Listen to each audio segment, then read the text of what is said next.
ألم يروا كم أهلكنا من قبلهم من قرن مكناهم في الأرض ما لم نمكن لكم وأرسلنا السماء عليهم مدرارا وجعلنا الأنهار تجري من تحتهم فأهلكناهم بذنوبهم وأنشأنا من بعدهم قرنا آخرين.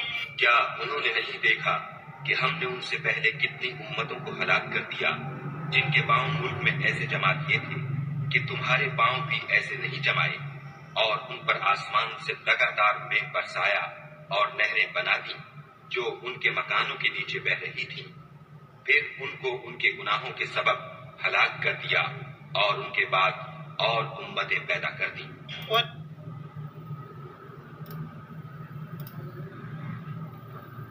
Have they not seen how many generations we destroyed before them, which we had established upon the earth, as we have not established you?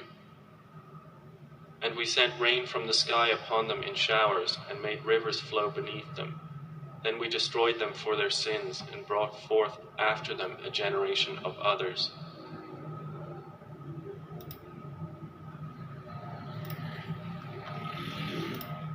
¿No han visto cuántas generaciones destruimos antes de ellos que habíamos establecido sobre la tierra como no os habíamos establecido a vosotros? Y enviamos lluvia del cielo sobre ellos en forma de aguaceros e hicimos fluir ríos debajo de ellos. Luego los destruimos por sus pecados y engendramos tras ellos otra generación. 6 en 6, novel del Corán. اعوذ باللہ من الشیطان الرجیم بسم اللہ الرحمن الرحیم. السلام علیکم ورحمۃ اللہ. اب یہ اسپین کے اندر فلڈ آیا ہے. اب یہ قدرتی آفات اس کو کہتے ہیں، نیچرل ڈیزاسٹر. تو اب یہ آپ وہ کلائمیٹ کنٹرول کرنا چاہتے ہیں تو آپ یہ کچھ کو قدرت کے اندر کچھ کام کر سکتے ہیں آپ. تو یہ انسان کو اللہ نے بنایا، اس کی روح کو اللہ نے بنایا. یہ پوری دنیا آپس میں لنک ہے، جنت دوزخ کے ساتھ لنک ہے، اور اللہ بھی لنک ہے. وائی فائی سے آپ کہیں بھی میسج کوئی بھی بھیج دیتے ہیں تو آپ کو ہوا سمجھ نہیں آ رہی کہ یہ اللہ نے بنائی ہوا. پوری دنیا میں ایک جیسی ہوا چلتی ہے. آگ بھی اللہ نے بنائی. تو یہ ساری چیزیں اللہ نے بنائی. ان سب چیزوں پہ اللہ کا قبضہ ہے. جس ٹائم اللہ کہتا ہے انما اراد شیء ویقول له کن فیکون، وہ کسی چیز کا ارادہ کرتا ہے تو کہتا ہے ہو، وہ ہو جاتی ہے. ھذا وعد الرحمن وصدق المرسلون، یہ اللہ کا وعدہ تھا اور پیغام پہنچانے والوں نے سچ کہا تھا.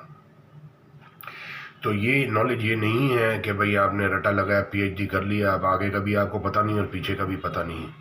تو یہ قرآن ہے، یہ ہدایت کی کتاب ہے. یہ ایک ہی ہدایت کی کتاب ہے جو جنت کے راستے کی طرف لے کے جاتی ہے اور اندھیروں سے اجالے کی طرف لے کے جاتی ہے. تو اس کو پکڑ لیں گے اور اس پہ چلیں گے تو آپ اندھیرے سے نکل کے روشنی میں آ جائیں گے. تو پھر آپ کو پتہ چل جائے گا کہ آس پاس آپ کہاں رہ رہے تھے، کہاں جی رہے تھے، اور آپ کا راستہ جہنم کی طرف تھا یا جنت کی طرف تھا.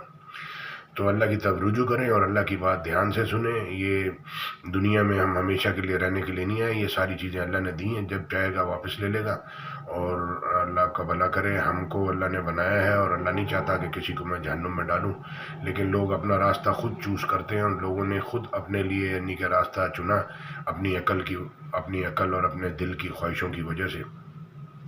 تو لہٰذا اللہ جو راستہ بتا رہے ہیں وہ سب سے بہترین ہے اور وہ سیف ہے دنیا کے لیے بھی اور آخرت کے لیے بھی. اللہ کہہ رہا ہے وہ یرزق من تشاء بغیر حساب، وہ جس کو چاہتا ہے بے حساب رزق دیتا ہے. تو ادھر ادھر لوگوں کو شکلیں دیکھنے سے اچھا ہے، لوگوں کے پیسے دیکھنے سے اچھا ہے کہ اللہ کے خزانوں پہ نظر کریں، اللہ کی طرف نظر کریں، اللہ کی طرف رجوع کریں، اللہ کی طرف دھیان دیں، اللہ کو اٹینشن دیں. اب یہ کان سے کتنا سننا ہے اور آنکھوں سے کتنا دیکھنا ہے. اور یہ جیسے انسان کی 5-6 اس کو کیا بولتے ہیں، دیکھنے کی صفت ہے، سننے کی، سونگنے کی، محسوس کرنے کی، سوچنے سمجھنے کی. تو جہنم کے دروغہ پوچھیں گے کیا تمہارے پاس کوئی ڈرانے والا نہیں آیا تھا؟ وہ کہیں گے ہم سنتے سمجھتے ہوتے تو دوزخیوں میں نہ ہوتے. تو یہ زیادہ تر لوگ وہ بولتے ہیں میں موبائل نہیں یوز کرتا. لوگ زیادہ تر کال کرتے ہیں، کال ریسیو کرتے نہیں ہیں، بولتے ہیں سنتے نہیں ہیں، اور مطلب جو ہے دیکھتے بھی بس تھوڑا ہی دیکھتے ہیں، پورا دیکھتے بھی نہیں ہیں. تو لہٰذا جو یہ اللہ نے صفات دی ہے اس کو پورا یوٹیلائز کریں، برابر سنیں، دھیان کے ساتھ برابر دیکھیں، اور جو ہے ون وے ٹریفک پہ نہیں چلیں. کال سنیں بھی اور اٹینڈ بھی کریں اور سنیں بھی. تو لوگوں کے یہ حصے بند ہوئی ہوئی ہیں، تو وہ ایک ہی حصے دیکھتے ہیں بس خالی، اور یہ بولتے ہیں. سنتے نہیں ہیں، نہ مطلب جو ہے وہ سمجھتے بھی نہیں ہیں، اور نہ سوچتے بھی نہیں ہیں، اور نہ محسوس کرتے ہیں۔ تو یہ اللہ کی طرف رجوع کریں، یہ اللہ نے آپ کو کوالٹیاں دی ہیں، اس کو سارے اینڈ سے، ساری کھڑکیوں سے چاروں طرف دیکھ کے روڈ کراس کریں، چاروں طرف دیکھ کے کام کریں، چاروں طرف اٹینشن اللہ کی طرف کر کے پھر نماز کریں۔ دنیا میں آدمی کھویا ہوا ہے۔ جزاک اللہ خیر۔ السلام علیکم ورحمۃ اللہ۔